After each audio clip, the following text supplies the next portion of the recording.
Big boss season 9 2.0 చాలా వైల్డ్గా ఉంది. Wild కార్డుగా వచ్చినటువంటి వాళ్ళు తమ ఆటను ఆల్రెడీ మొదలుపెట్టేశారు. కొత్త వాళ్ళు వచ్చినప్పుడు ఇంట్లోన పాత డైనమిక్స్ అన్నీ మారిపోతాయి అన్న మాట 100% నిజమనిపించేలా ఉంది. కొత్త వాళ్ళు వచ్చారు, వాళ్ళు ఊరికే కాకుండా ఫైర్ స్టార్మ్ లాగా వచ్చారు. ఫైర్ స్టార్మ్ లాగా అని ఏ క్షణానైతే ఈ పేరు పెట్టారో కానీ నిజంగా నిప్పుల ఉప్పెనలాగానే, నిప్పుల సుడిగుండం లాగానే వచ్చి ఉన్న వాళ్ళందరినీ కూడా చింతరవందర చేసేస్తున్నారు. వాళ్ళు వచ్చి ఇవాళకి 2వ రోజే, కానీ ఇప్పటికే ఇంట్లో కావలసినంత అల్లకల్లోలాన్ని సృష్టించేశారు. వాళ్ళు ముందుగానే ప్లాన్ చేసుకుని వచ్చారు. దివ్యల మాధురి, ఆమెకు బయట కూడా మంచి రాజకీయ నేపథ్యం ఉంది. ఆమెకు దువ్వాడ శ్రీనివాస్ మధ్యకు ఉన్నటువంటి ప్రేమ వ్యవహారం, వాళ్ళిద్దరి సంబంధ బాంధవ్యాలు న్యూస్లోనే నిలిచాయి. కాబట్టి ఆమె గురించి చాలామందికి తెలుసు. మళ్ళీ ఆమె పొటెన్షియాలిటీ ఎలా ఉంది. అలాగే రమ్య మోక్షిత్, చిట్టి పికిల్స్, అలేఖ్య చిట్టి పికిల్స్, ఆమె బూతులు మాట్లాడడంలో ప్రవీణురాలుగా బయట పేరు పొందిన ఆవిడ ఇక్కడికి వచ్చాక ఆమె ఏం చేస్తుంది, అది వీళ్ళిద్దరిది చాలా స్ట్రాంగ్గా మనకు కనిపిస్తుంది. రమ్య మోక్షిత, ఆ తర్వాత దివ్యల మాధురి. అలాగే అయేషా ఆల్రెడీ ఒక బిగ్ బాస్ హౌస్లో ఉండొచ్చినట్టుగా మనకు సమాచారం అందుతుంది. కాబట్టి ఇక్కడ కూడా ఆమె ప్రిపేర్డ్గా వచ్చింది. వీళ్ళు ముగ్గురు ఎంత ప్రిపేర్డ్గా వచ్చారంటే రాగానే భరణితో మొదలుపెట్టేశారు. నీ ఆట నువ్వు ఆడట్లేదు, నువ్వు ఎక్కడో ఆగిపోయావు, జాగ్రత్తగా చూసుకో. రమ్య మోక్షిత అదే అంటుంది భరణితో. మీరు చూడండి, మీరు ఏదో బంధాల మధ్య ఇరుక్కుపోయినట్టుగా అనిపిస్తోంది అని. నిజంగా చెప్పాలంటే కూడా నాన్న అంటూ తనూజ భరణి మధ్య ఉన్నటువంటిది ఫేక్ అని మనకి ఇప్పుడే తెలిసిపోయింది. ఎందుకంటే లాస్ట్ వీకెండ్ ఎపిసోడ్లోనే నాగార్జున గారు తనూజను పక్కన పిలిపించి ఆమెకు ఒకటే చూపించి భరణి ఎలా అన్యాయం చేశాడు, ఆయన ఎలా ఆడుతున్నాడో చూపించిన తర్వాత బహుశా ఆమెకు కమ్ముకున్న పొరలు తొలగిపోయాయా?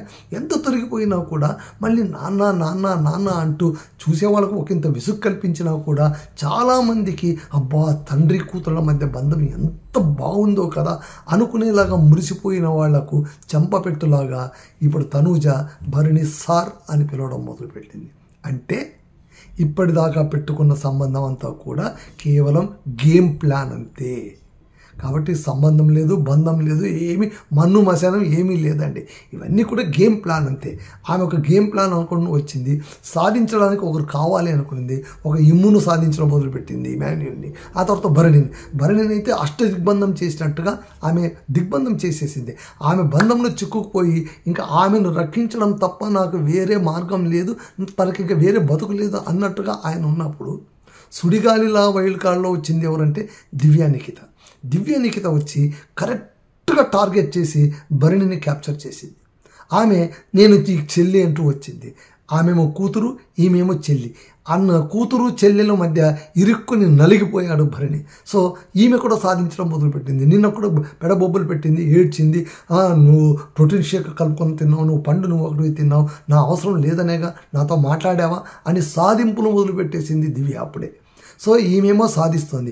ఈమె వచ్చింది కదా, ఈమె ఆ పొసెసివ్నెస్ను లాక్కునింది. అంటే తనూజకు ఉన్నటువంటి పొసెసివ్నెస్ కావచ్చు, ఒక రైట్నెస్ని కావచ్చు, ఈమె లాక్కున్నట్టు అనిపించడంతో ఆమె తనూజ సైడ్ అయిపోయింది. సో ఇట్లాగా రాగానే ముగ్గురు మధ్య చిచ్చు పెట్టడంలోన రమ్య మోక్షిత, మాధురి సక్సెస్ అయ్యారు.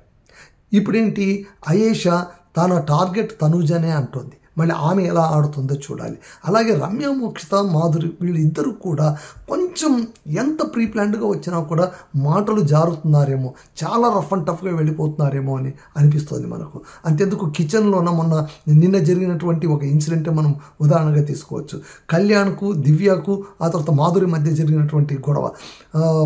కళ్యాణ్ ఏమంటాడు, ఆమె స్నానం చేసి వచ్చి వంట చేసే లోపల టైం అయిపోతుంది, అందరూ ఆకలితో ఉంటారు, కాబట్టి తొందరగా వంట చేయాలి అది ఇది అంటే కనుక దానికి ఆమె రివోల్ట్ కావడం, ఆమె మాట్లాడడం, అరొగెంట్ వాయిస్తో మాట్లాడడం, నేను అలా మాట్లాడలేదు అని చెప్పడం, ఇవన్నీ ఒక ఎత్తు అయితే కళ్యాణ్ గట్టిగా అరిచినప్పుడు ఎందుకు అరుస్తున్నావు అని గట్టిగా కేకలేయగానే నిజంగా కూడా కళ్యాణ్ తగ్గిపోయాడనే చెప్పాలి.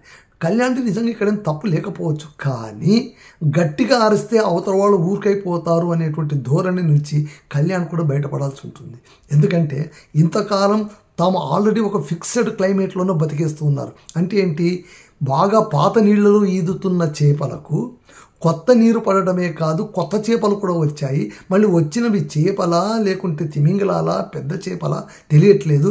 ఏ చేప ఎవరిని మింగుతుందో కూడా అర్థం కావట్లేదు. ఇలాంటి సందర్భంలోన ఆటను జాగ్రత్తగా ఆడాలి.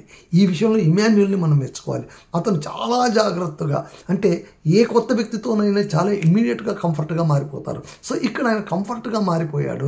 రమ్యతో హాయిగా మాట్లాడుతున్నాడు, మాధురితో హాయిగా మాట్లాడుతున్నారు. ఇక్కడ సంజన మాధురి ఇద్దరు కలిసి, అంటే ఒకే ఏజ్ గ్రూప్గా వాళ్ళిద్దరూ ఒకరినొకరు ఐడెంటిఫై చేసుకుని వాళ్ళిద్దరు కూడా కలిసిమెలిసి మాట్లాడుతున్నారు. రమ్య ఖచ్చితంగా దివ్యను టార్గెట్ చేసింది. నామినేషన్లో కూడా దివ్యను ఆమె టార్గెట్ చేసింది. అలాగే రమ్య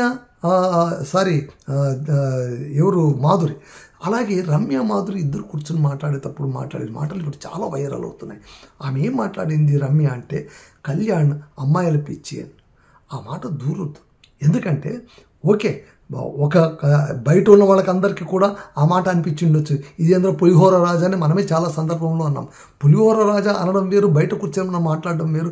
హౌస్లో ఒక కంటెస్టెంట్గా వెళ్ళిన తర్వాత సాటి కంటెస్టెంట్ గురించి కెమెరా ఫేస్గా మాట్లాడటం వేరు అవుతుంది. It is a document, on రికార్డుగా ఉంటుంది. అక్కడ కొంచెం జాగ్రత్తగా ఉండాల్సింది. ఆమె ఏమనింది, అమ్మాయిలు కనిపిస్తే చాలు ఆయనకు అమ్మాయిలు పిచ్చి నాకు బాగా తెలుసు, చేతులు వేసేస్తూ ఉంటాడు, అదే నేనైతే తొక్కేసేదాన్ని. నీ దగ్గర ఆయన రానే లేదు కదా, అది ఎందుకు ఇట్లా ఓవర్ రేటెడ్గా మాట్లాడడం అనేటువంటిది ఎందుకో కొంచెం ఇబ్బందికరమైన వాతావరణం. అలాగే మాధురి కూడా ఆయన సోల్జర్ అంటారు, మళ్ళీ సోల్జర్ అనడం ఏంటో, ఈ గోకుడు ఏంటో, ఎవరి గోకుడు వాళ్ళది ఉంటుంది. మనకెందుకు వచ్చి కూడా చెప్పండి. వచ్చామా ఆడటానికి, ఆడుతున్నామా, లేదు ఇదే మా ఆట అని అంటారా? ఖచ్చితంగా వాళ్ళు కూడా వాళ్ళ ఆట మొదలు పెడతారు. అప్పుడు అందరూ కూడా ఎదుర్కోవాల్సి వస్తుంది. ఇక్కడ మాధురి గారు కూడా ఆలోచించాల్సింది ఏంటంటే, బయట ఆమెకు ఉన్నటువంటి సినారియో వేరుగా ఉండొచ్చు, బయట ఆమెకు పొలిటికల్ సర్కిల్ బ్రహ్మాండంగా ఉండొచ్చు, బయట ఆమె స్ట్రేచర్ పెద్దగా ఉండొచ్చు. But once she entered in the house, she also housemate మాత్రమే, హౌస్లో కామన్ మెంబర్ మాత్రమే. ఇక్కడ ఖచ్చితంగా ఎలాంటి వారినైనా కటిన్ టు సైజ్ అని సందర్భాలు వాళ్ళని సమం చేసేస్తాయి. ఖచ్చితంగా ఆలోచించుకోవాల్సిన పరిస్థితులు ఉంటాయి. సో ఇక్కడ కొత్త వాళ్ళు వచ్చిన తర్వాత అయేషా కావచ్చు, ఆ తర్వాత మాధురి కావచ్చు, ఆ తర్వాత రమ్య, వీళ్ళు ముగ్గురు వల్లనే కొంచెం హడావిడి ఎక్కువగా కనిపిస్తుంది. ఇంకా అబ్బాయిలుగా వచ్చినటువంటి ముగ్గురు ఎవరు, గౌరవ్ కావచ్చు, ఆ తర్వాత మిగిలిన వాళ్ళు కావచ్చు, శ్రీనివాస్ కావచ్చు, కుమార్ కావచ్చు, వీళ్ళు ఏం చేస్తారో అనేది ముందు చూడాల్సి ఉంటుంది. వీళ్ళు ఇంకా అడ్జస్ట్ కావాల్సింది. ఒక అతనికైతే తెలుగు అసలు రాదు, దివ్య ఆయనకు తెలుగు నేర్పిస్తుంది. అది ఎంతవరకు ముందుకెళ్తుందో చూడాలి. మొత్తం మీద తెలుగు బిగ్ బాస్ సీజన్ పెద్ద టర్న్ తీసుకోండి. నాకెందుకు ఈ సందర్భంలో దమ్ము శ్రీజ ఉండింటే ఇంకా మజాగా ఉండేది. ఎందుకంటే ఆమె కూడా మాధురి ఎంత హార్ష్గా ఉంటుందో ఆమె అంతకు మించి హార్ష్గా ఉండేది. కాబట్టి అక్కడ ఫైర్ బర్స్ట్ అయ్యేది. చాలా సరైన సమయంలో ఆమె స్కిప్ అయిపోయింది. బ్యాడ్ లక్ అనే నాకు అనిపిస్తుంది. దివ్య నిఖిత కూడా హార్ష్గా మాట్లాడగలదు, కాకపోతే మాధురి హార్ష్ ముందు ఆమె తట్టుకోవడం కష్టమేమో అని అనిపిస్తుంది. చూద్దాం, ఈ వైల్డ్ కార్డ్ ఎంట్రీస్ అందరూ కూడా ఆట ఆడతారా, ఆటను ఆడిస్తారా, ఆటను తమ చేతుల్లోకి తీసుకుంటారా, ఈ మూడు కూడా మనం ఎదురు చూడాలి. మొత్తానికి తెలుగు బిగ్ బాస్ సీజన్ చాలా రంజుగా సాగుతోంది.